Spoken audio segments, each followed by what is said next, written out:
systems, connect to all the systems, and we are live again. Welcome everybody back to LinkedIn. We just had a cool conversation with Dennis. You probably saw him like 5 minutes ago, but welcome back to episode 7 of season 3, Level Up Your Wealth podcast. I'm one of your hosts, Marcus Howard. Unfortunately, Mario couldn't be with here today, but Dennis is here. Dennis, introduce yourself to the community.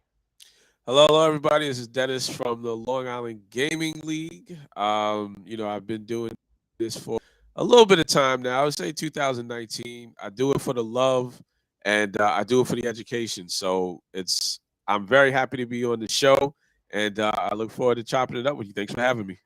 Thanks, man. Thanks, man. You mentioned, for the education, you and I have had a little bit of conversation about that. So I'm so excited to continue that conversation here because I don't fully understand exactly what that is. And I want you to Yeah, clarify that for me and for the rest of the ecosystem, because what I do sure. understand is that A, it's a value to the community, and B, it's different from what we see out of basically everything else in North America's esports ecosystem. Yes, yes, yes.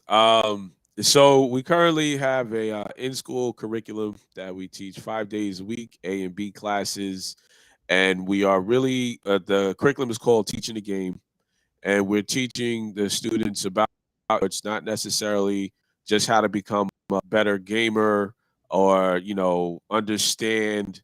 Let's just say uh, how the game functions, right? Because somebody's not always that, but we kind of focus more on their passion and what they're passionate about, and show them how there's real career opportunities within that realm and where they go. We've been doing it for about 3 years now, teaching in school, and we recently have just launched 3 after-school programs and are looking to launch 2 summer programs this coming summer.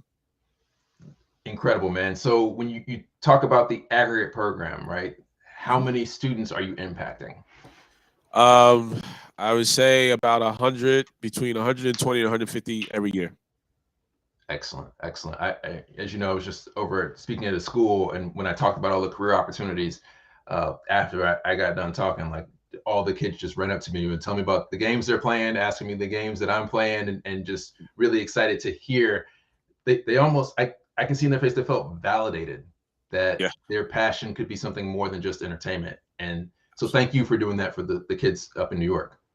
oh no, listen, man, it's a pleasure, and they talked, we listened, and we're able to provide them with what they wanted. It was a long road, but we're really happy to be here and happy to see the success that the program has had. We've had students graduate, go on to college. I wouldn't say directly because of our curriculum, but a lot of schools face the problem of just getting kids to attend school, Yep. and our curriculum played a major role. You, in order to be in our class, you had to have good attendance, and if they're in school, they're gonna learn. So Yep. we were happy to really find out that last year we had 15 other kids who were within our program actually go on to college. Excellent, excellent. Do you know if, and maybe you don't have these stats, but by chance did any of them go into like technical fields? And I guess it's hard to say that for incoming freshmen because they're all undeclared or whatever. Right, right. Yeah, so no, unfortunately we don't have that information, but Yeah. as we continue, as I say, the more who know, the more we grow. As we continue to grow, we will try to actually get some more of that type of data, in Mhm. hopes to not only encourage the youth, but also to, benefit other organizations who might be looking to get into the esports industry or work with us. So there's ironically again at this event earlier, I think we talked about this on your podcast. Yeah. One of the gentlemen there is looking for curriculum like this. So Hmm. um, happy to make that intro for you. Have his contact information, and B, do you see this as something that you can license out to other cities? You mentioned like working with other esports orgs. Would you license your curriculum? We've had conversations. It's been, meetings about it. Are we opposed to it? No. Are we actively seeking it? Not really, not right now. Because again, we wouldn't say we're the only esports curriculum that is out there.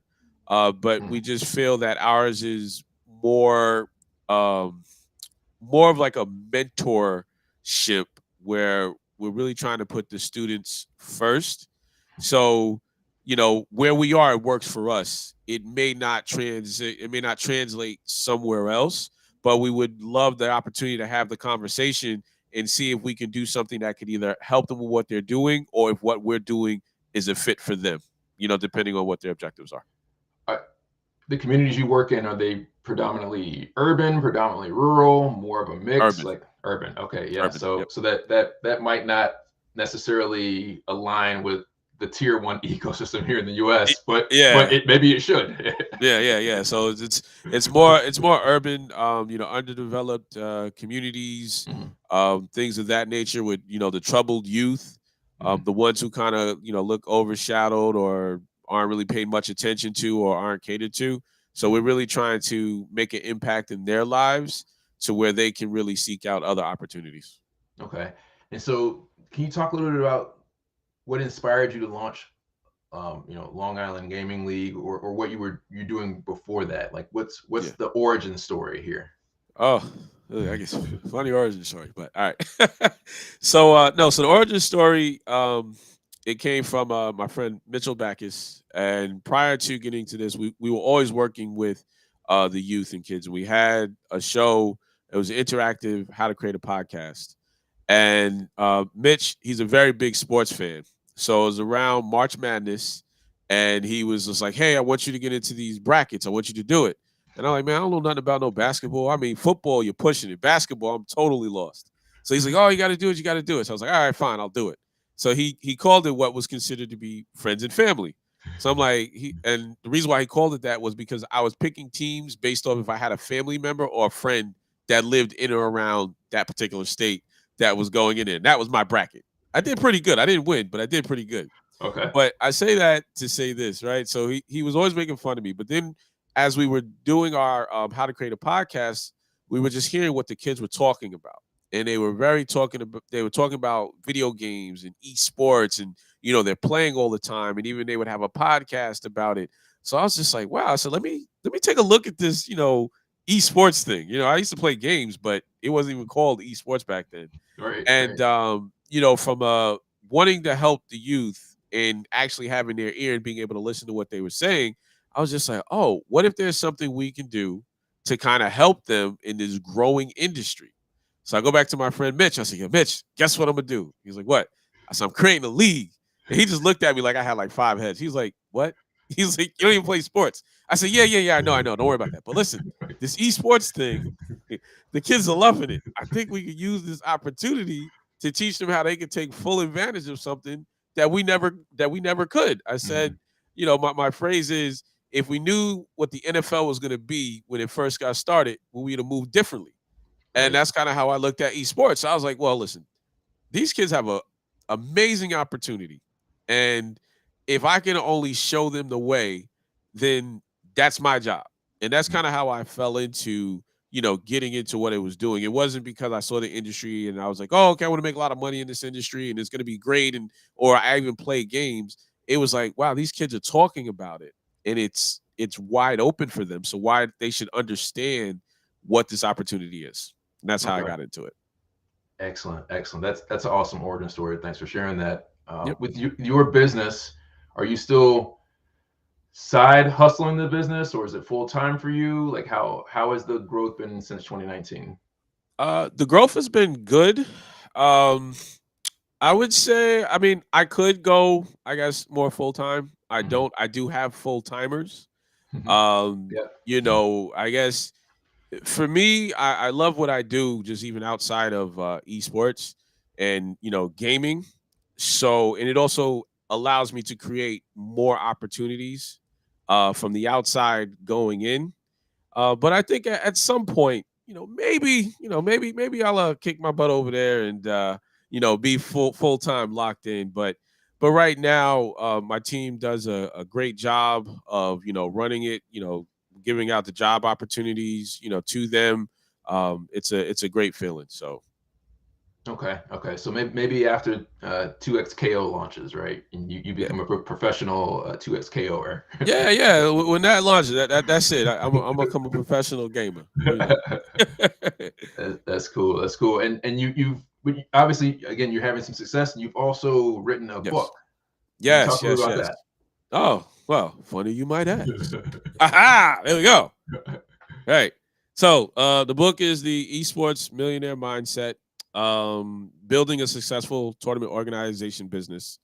And the premise of the book, it's it's a short book. It's a really quick read. It's about 53 pages.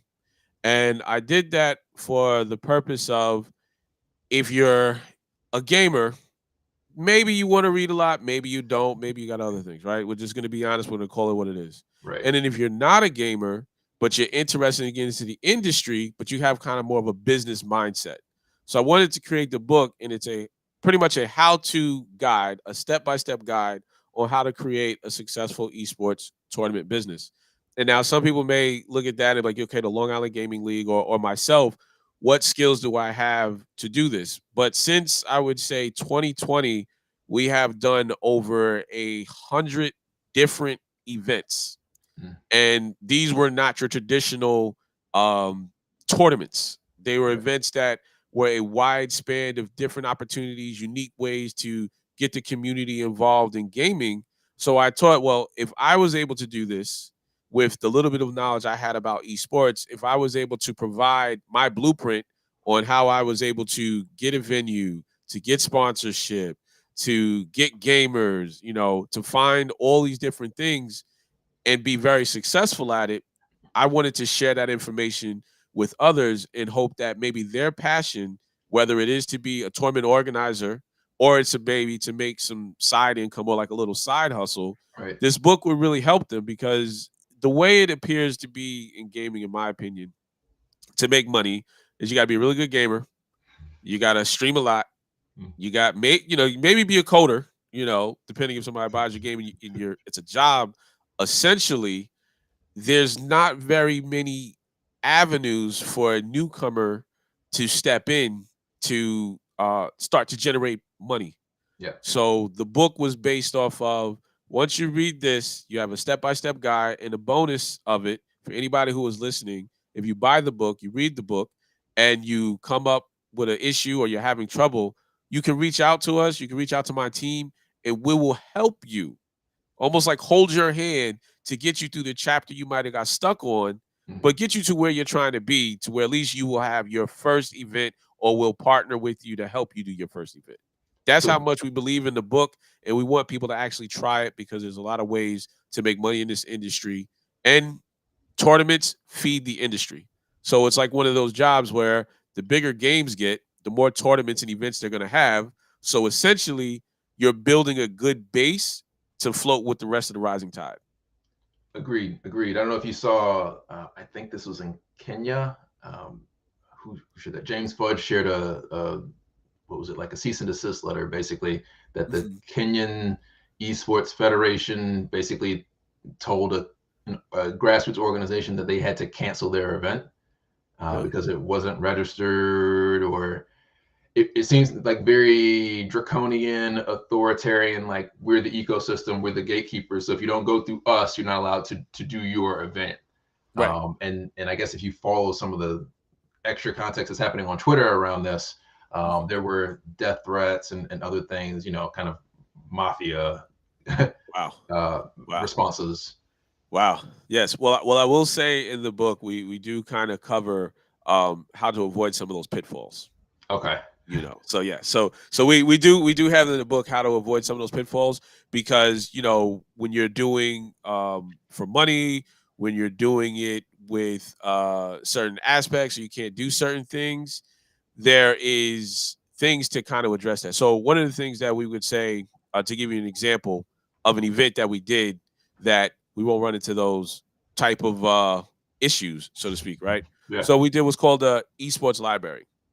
And within the esports library, what we really did was we went to a local library, we provided educational information, invited the parents out, and we had the kids play the video games casually in a nice environment.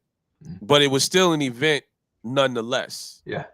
You know what I'm saying? So they didn't have to pay, Hmm. right? We didn't give them any prize money, Yep. but we were still compensated, but we weren't compensated for throwing a esports gaming tournament. And that's just like I said, one aspect that there's other different ways that we did. But if you don't, again, if you don't know that, then you might hit those roadblocks that will block you from getting into this industry because they will do like something like that. They'll come after you with the red tape, Yeah. right? You get too big, they're like, whoa, whoa, whoa, where's our cut? Right? They're Where's like, their oh, cut, you right? use that and you got money for that? We want that. So again, the book breaks down and lets people be aware of those type of things and those type of issues, but that doesn't mean that you cannot organize a event around esports because it is a community based game. Excellent, man. And I think that's brilliant that what you're doing basically is bringing engagement into an existing event in space, not necessarily like making an event exclusively for esports. Like you're Correct. adding an esports type experience into something else instead of making it primarily about esports. So Correct. that's brilliant. We had a question come in from Jamie Alexander. Thanks for supporting and joining in, Jamie. It says, or he says, what is the typical age demographic you have signing up on your roster? And if anybody else, if you're watching this, feel free to send us questions. We want to get your questions answered live. So the typical age we have for our roster is generally 21 and older, just because of being outside of school and dealing with parents. We don't have to go through any permissions and things of that nature. So we have 21. Within the school, we don't technically have a roster, but we just have clubs, and those are open to anybody from the middle school age to the high school age. But our roster would be 21 and older. Awesome. Great answer. Um, you mentioned earlier that, or I guess I've seen on LinkedIn that you Yep. have games as part of your experience. So, uh, from one business owner working in the space to another business owner working in the space, how Mhm. much time do you have in a given week to play video games? Because I have basically none.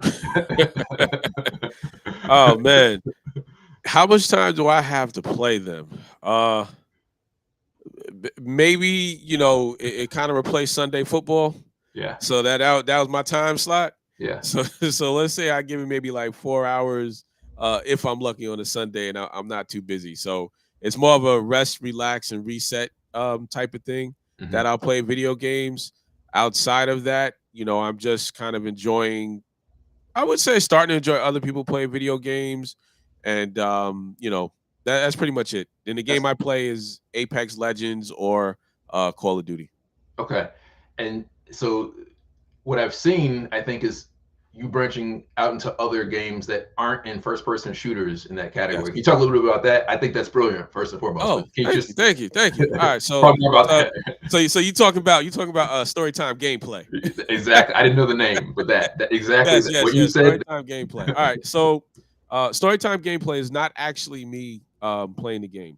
The premise behind storytime gameplay from a individual who is not necessarily a gamer.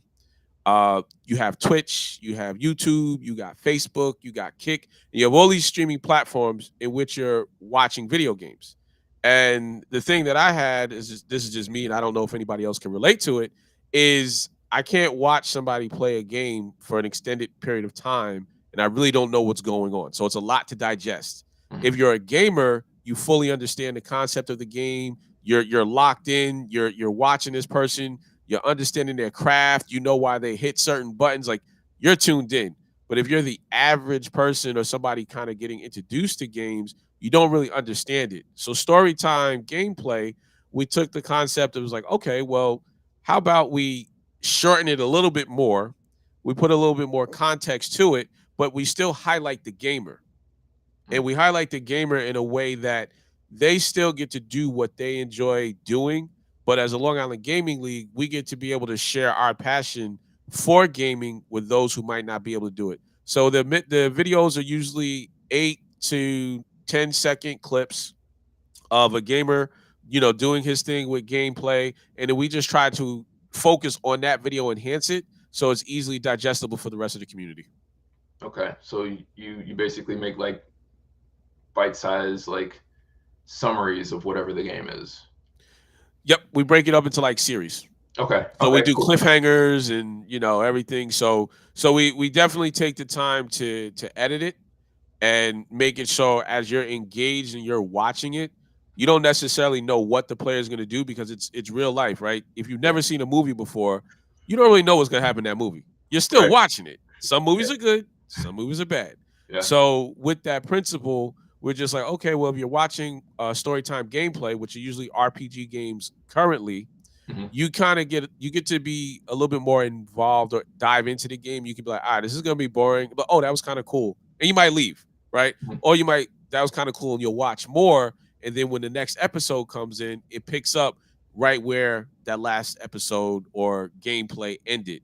And if you start to not only get fond of the game, you also get fond of the commentator who is doing the game. Then again, it's just something that we did um versus what is probably already out there. But it was just our way to kind of get into that and support the gaming community. So like an hour of gameplay broken up into like 10-second segments then. Yep, just about 10 segments. Yeah. Yeah. So you probably have like a almost like a playlist of people following, trying to see Yep, what's happening next. exactly. Reminds me kind of like Cocomelli. Coconut. What is Coconully? Cocomelli is a infant's cartoon on Netflix. Oh, I'm like Cocomelly. I'm like, okay, I Yeah, never heard no, of Cocomelly. Yeah, Cocomelli in the young parents or new parents kind of community, people are saying okay. like, don't let kids watch Cocomelli because it's set up to run like 6 seconds worth of focus and then it shifts to the next scene. And it Ah, is got it. designed to do kind of what you're doing, Hmm. but yours is to an older audience where this is geared towards Yes, kids, so it has yes, yes, yes. probably a greater and a more negative impact than what you're doing, which I support. I support what you're Thank you. doing. No, Yeah. no, no. Thank you, thank you. Listen, because I try to look at it. Anything that we do with the Long Island Gaming League, it has the gamers in mind, Hmm. but we also, for myself, being I guess on both sides, right? I game, but then I don't game, Hmm. and if I'm trying to enjoy something, how would I enjoy it being not necessarily a non-gamer, so or not necessarily a non-gamer, but not somebody who I couldn't tell you all the games that are out there.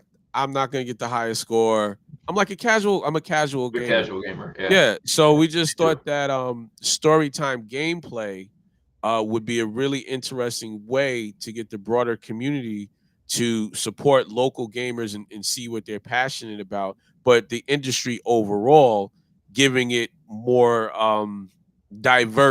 diversity in terms of the viewership.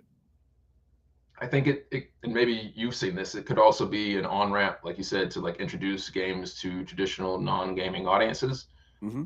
because and I haven't seen any of the clips, so Yeah. I don't have enough context here, but I imagine you've got some copy that accompanies the video, and you're doing some explanations there. So Yeah. it's an on ramp, it's an introduction. Yes, it's an introduction. It's not meant to be overwhelming.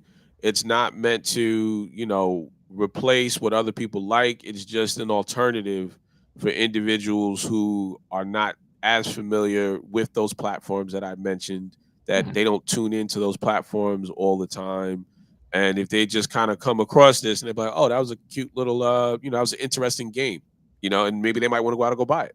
Yeah. So, How has the reception been? And maybe you haven't shared this context with them, but to the principals and educators for mhm. that type of content, do you see any interest from them in you kind of deploying that content to complement, or are you already using it in your classes? So no, so we keep what so there's two facets. We have the education and then we have the I guess community. Hmm. So everything that we do educational wise is it within our educational realm and we keep that there. But for entertainment purposes, which is like story time, we don't really, we don't blend the two together. It's not child friendly.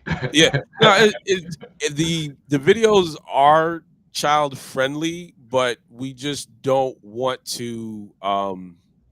want to dive into it. You Yeah. understand? So it's for a specific audience, which is more of this is the entertainment aspect of the entertainment side of the Long Island Gaming League, Hmm. and that's what that content is purpose for.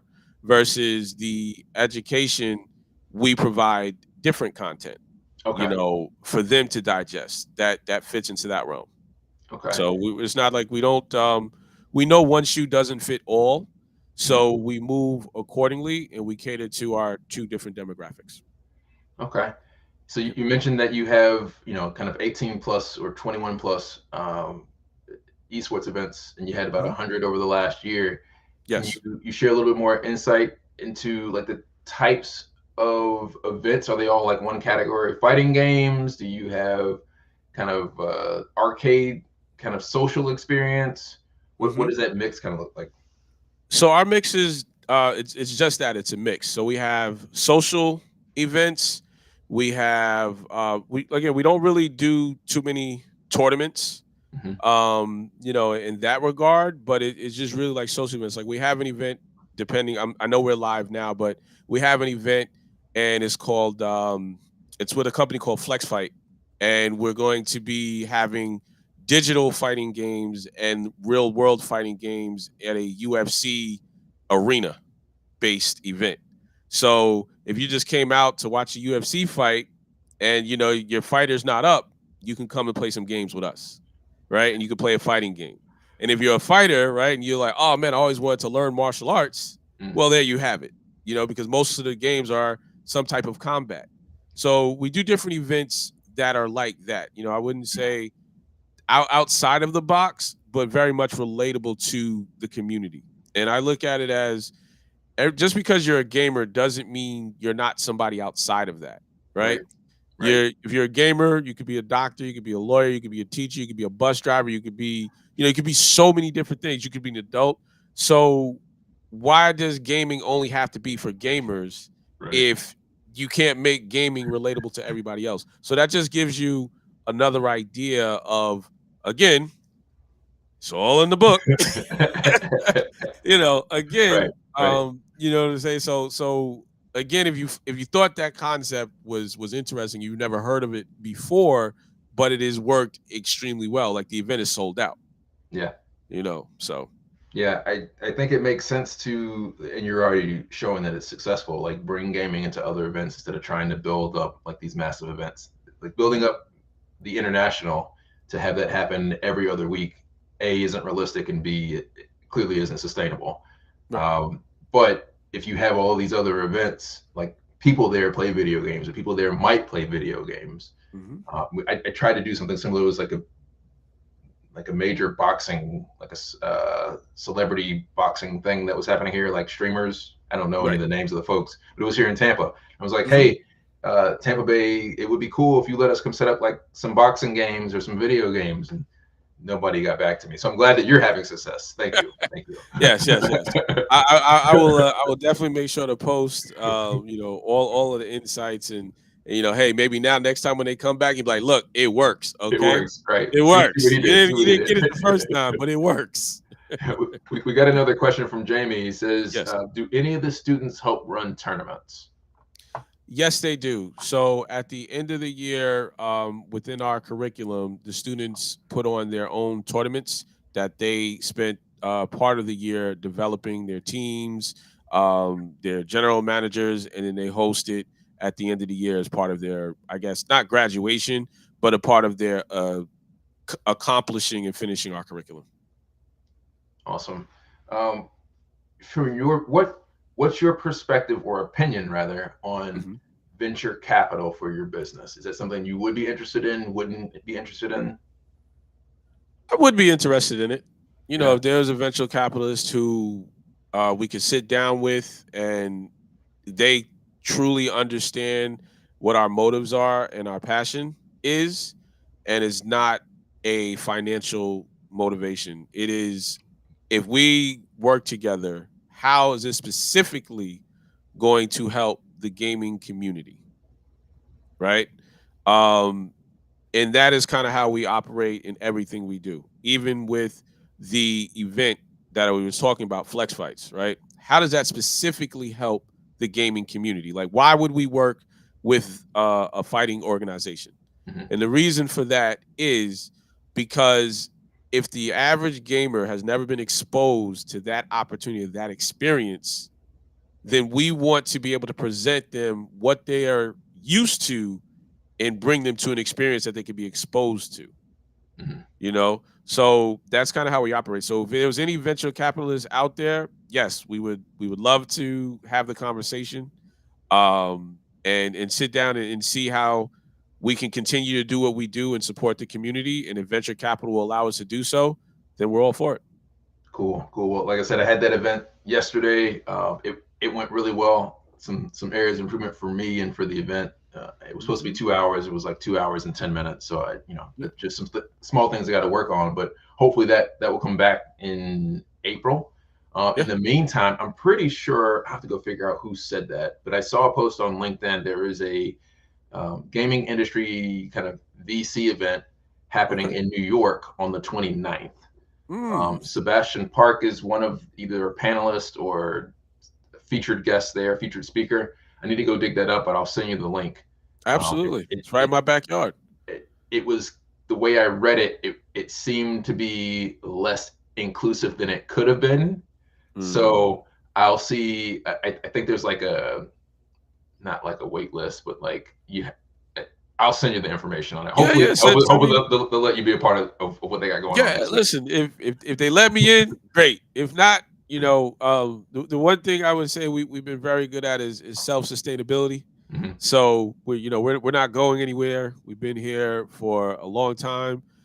It's because of the support of the community that we are able to, have been, I should say, been able to sustain the test of time and continue to grow, throughout this industry. And hey, listen, it's a slow road. We're not trying to win a race. We're just trying to be as efficient, provide great value, build real communities. And as they say, Rome wasn't built in a day. So we're a type of organization that just kind of feels like, as long as we stay true to who we are and true to our commitment to supporting the gaming communities, then the opportunities will come and we'll pass those on to the gaming community that we support and love. That's awesome. With obviously you did 100 events last year, so Yep. that part of your model clearly is solid. Yeah. Um, and I in my head I'm looking at it as like a brand sponsorship slash partnership where it's in kind. Hmm. And correct me where I'm wrong. I want to understand. Um, do you have other brands involved other than those particular partnerships? Because again, as you've seen, right, like traditionally the esports ecosystem is terrible of creating a return on investment for Hmm. brands. I could certainly see the return on investment for any organization that partners with you because you bring the audience.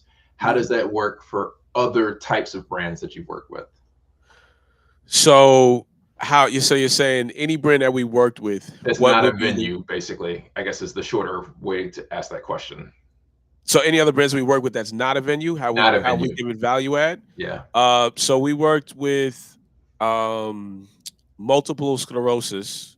We did a online charity event and we were able to get a pro NFL player as well as a couple of local colleges and we raised funds during this stream, but the caveat or what we did with that was the NFL player was clearly going to be the highlight Mhm. at it. We utilized the schools in the intermissions to conduct interviews so those schools can talk about their programs. And then we would have a match, and all this was streamed while people would watch and donate. So that Mhm. was something that we did as far as our partners that we worked with was okay, the schools clearly needed a platform to reach the gaming community. The NFL players enjoyed playing Madden and the non-for-profit multiple sclerosis clearly was trying to build awareness and raise money. So we were able to benefit all three organizations within that same kind of ecosystem. So anybody we do decide to work with, we always try to figure out what is the win-win situation, what is the value we can bring to them, and what do they necessarily want, because sometimes it may not always be money, it may not be monetary. So we try to establish that first and then we'll kind of do our partnership. But that's just to give you an example of how we have given value to other organizations that have worked with us that are not necessarily a physical facility. Okay, that's excellent. And it reminds me, I need to make an intro for you to. There's a sports athlete in Virginia who's launching kind of a YMCA facility, Oh, um, okay.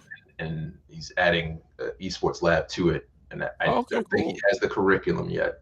Um, so hopefully there's alignment there. Yeah, hopefully. You mentioned that you have the story time, which is more of an RPG genre.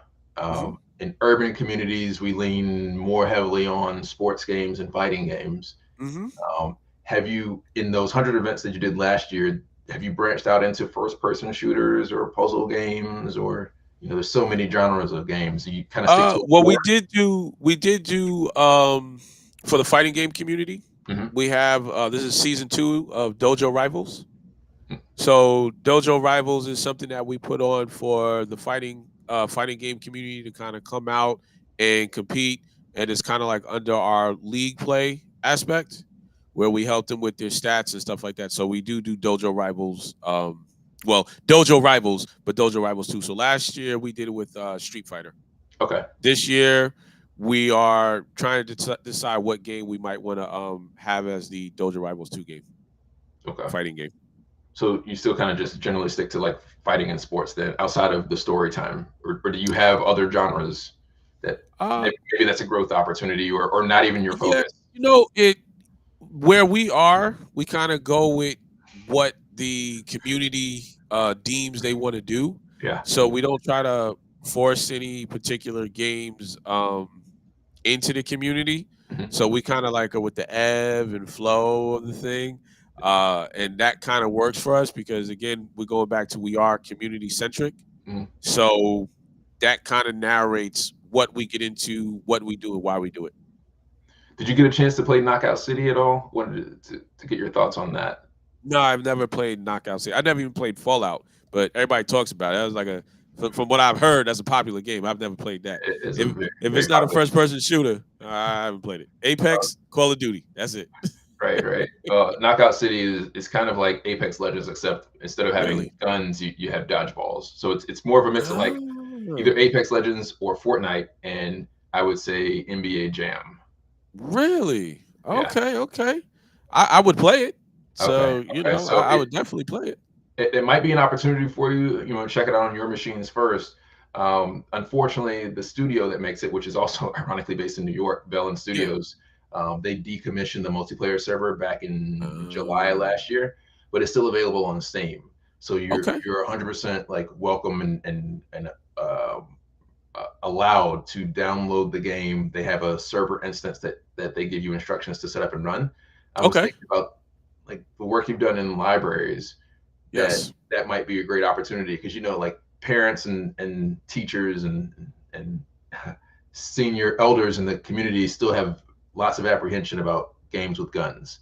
Yeah. Well, Um, we don't bring games and guns into our school programs. okay, well Yeah. there's that. So remember the entertainment that's like Right, uh right, right, let's say study in the day, party at night type of deal. So right. those games don't come nowhere near our school programs. So Okay. we had to go through I wouldn't there was a lot of red tape, Mhm. in terms of us getting our curriculum into the program, being approved by the district. So, it was a long road. So we know what we can do and definitely what not to do. I hear you. The opportunity in Texas, it literally took me 2 years to get the first Yeah, group approved. there you go. So it takes a long time. So man, we don't even say call almost inside the classrooms. Right. Well, the only reason I mention this is that again, there are no guns, but it still has that Okay. that energy of a first person shooter. It's a first Okay. person shooter that is a sports game. Okay. Um, Yeah. If there's a way to get the link, I'll definitely check it out.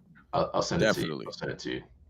Cool. So looking into 2024, 2025, what are some growth opportunities that you'd like to pursue, from a Long Island gaming league? Um, I would say I would like to expand our after school programs Hmm. and our summer programs. We definitely would like to expand that.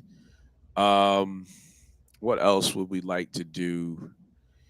We would like to do probably a conference of some sort that we would look to do. What that's gonna consist of, what the agenda is going to be. We're not sure what that's going to be. And I guess the last thing that we would like to do is possibly have some more collaborations with other esports organizations or like-minded organizations, and be able or be a part of the growth of both companies, or be able to help them grow. So if we are able to help as many people as we do as far as like with our wins and become bigger, that's something that is one of our goals that we'd like to be able to obtain going into the new year. Okay. Okay. I don't know if you know Dynamic Focus is up in New York. I know New York is a large state, so I don't know how Mhm. close Dynamic Focus is to you, but if that makes sense, happy to make an intro there as well. Aziza Brown and her team. Okay. Yeah. The beautiful thing about esports is everything can be digital. Yeah. So it doesn't matter necessarily where they might be in New York.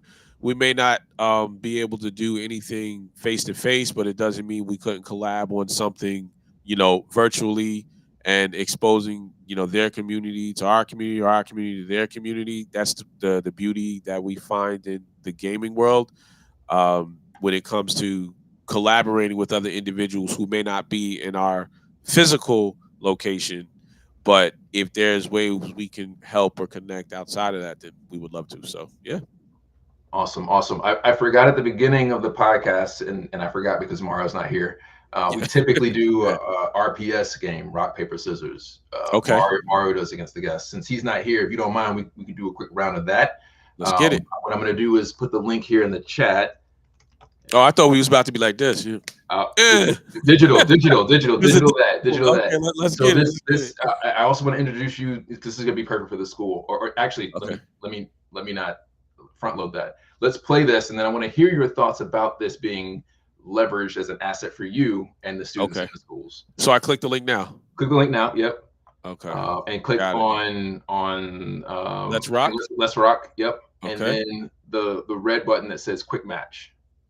Quick match. All Yeah. right. So direct match is if you know the opponent's username, you can play directly against them. Quick match matches up with whoever happens to be on the server. Since it's almost 10 o'clock, it's basically, and you see in the top left corner, there's only two people. It's the two of us.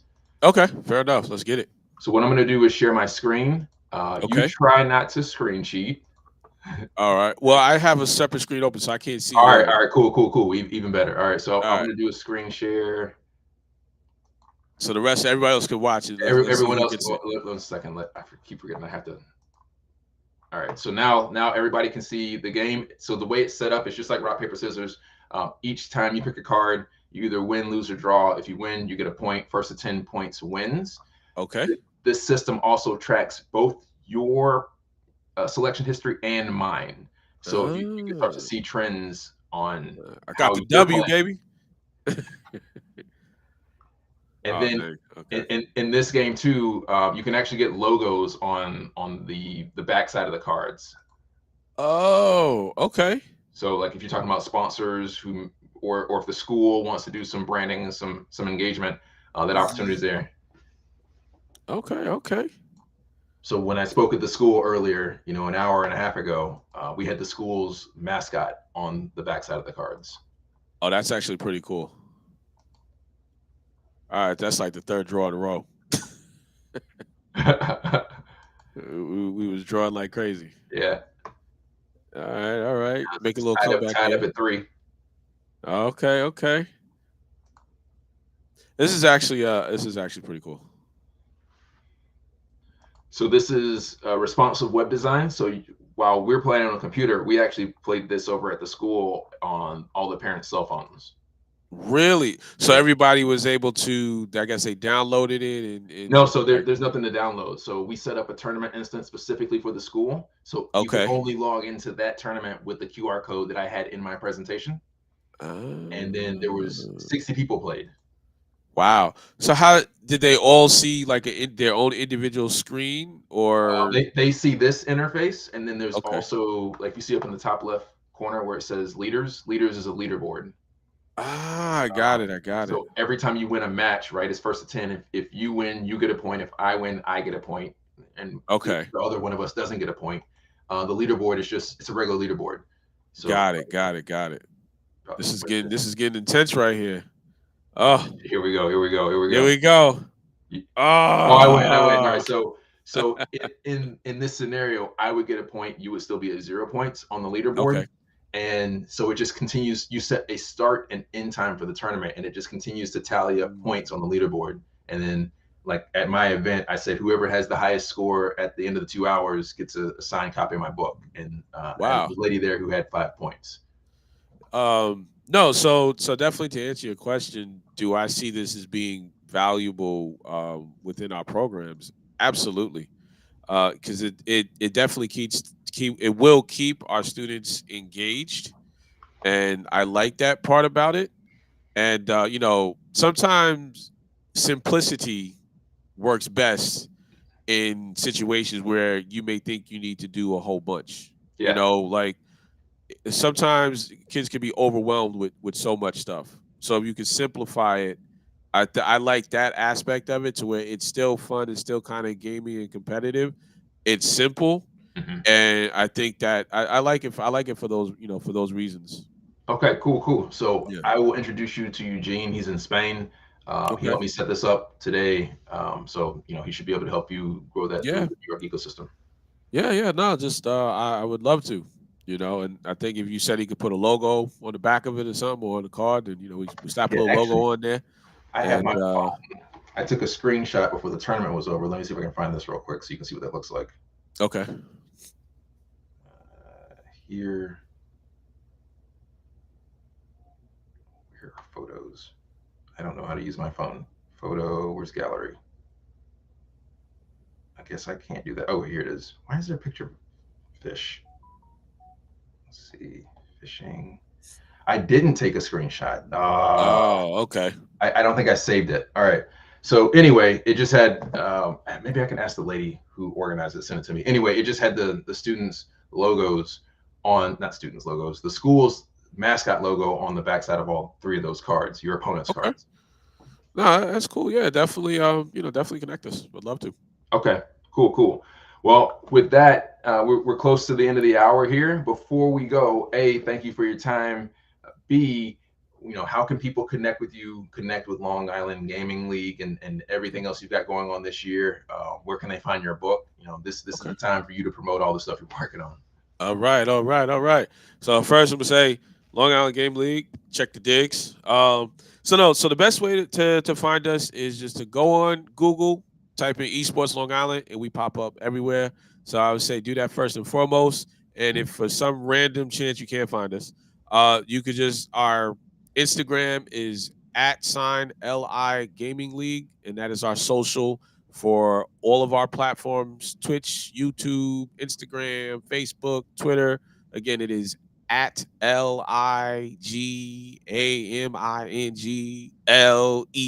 LIGAMINGLEAGUE. So at LI Gaming League. And as far as the book, right here, it is on Amazon, and go on Amazon and just type in esports, and if I'm lucky, we'll pop up. If not, just type in esports book, and we'll definitely pop up. So I try to keep things simple to find me. Esports book on Amazon, Right. esports Long Island on Google, and we'll pop up. Because I'm sure, like even if you tried it right now, we probably would pop up on Google in that regard. We should show up. So those are the best ways to contact us, to follow us, or support us, or want to work with us, or even if you need some help. We're really big on trying to help others and help other institutions. So for any reason, you can reach out to us for any of those above. Do you have any conversations going on with Rochester Institute of Technology? No, no, I'm not. Is that of interest to you? Absolutely. Okay. Yeah. I will make an intro for you after the episode's over. I Yeah. forgot Yeah. what No, that is. absolutely. My geography's terrible. Yeah, no, listen, we because we're on Long Island, so it's kind of like we out here with the unwanted stepchild of New York, but yeah, no, so Rochester, anywhere, like I said, we're open book in terms of working with each other. That has been very successful for us, and we want to give back, through that. We didn't get here without collaborating and without working with individuals and without supporting the community. So, it's our way of either giving back or, seeking an opportunity that may come to us. So we're definitely interested or willing to talk to or work with other companies or Cool. institutions for that matter. Well, I'll make that intro. Hopefully that is a productive conversation and potential partnership opportunity. Thanks for Yeah. your time this evening. Shout out to you and your team. I think as we see this reset in the esports ecosystem, what you're doing is what I've described as impact focused, brand relevant, competitive gaming communities. And to Thank keep you. things simple as you do, I call it esports 2.0 for short. There you go. There you go. Listen, I love it. I love it. Listen, we keep it simple, man. That's Yeah, it. yeah. Life is too hard. This got to be easy. Gotta be easy. Gotta be easy. Thanks for your time, man. Keep up the great work. Thank you, everybody, for joining us for this episode. We'll see you again next Thursday. Peace.